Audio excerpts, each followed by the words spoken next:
एका जंगलात एक कावळा आणि एक चिमणी राहत होते. कावळा खूप आळशी होता, पण चिमणी मात्र अतिशय कष्टाळू होती.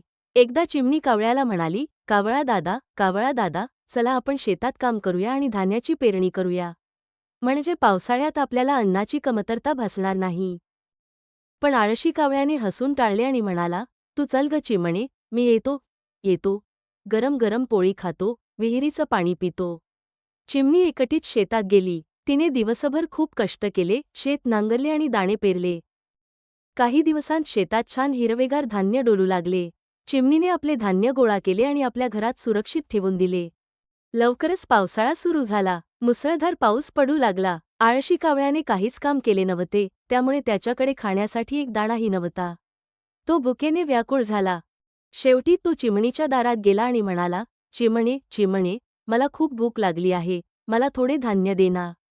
दयाळू चिमणीने कावळ्याला पोटभर धान्य खायला दिले. कावळ्याला आपल्या आळसाची खूप लाज वाटली. त्याने चिमणीची माफी मागितली आणि ठरवले की इथून पुढे तो कधीही आळस करणार नाही आणि नेहमी मेहनत करेल.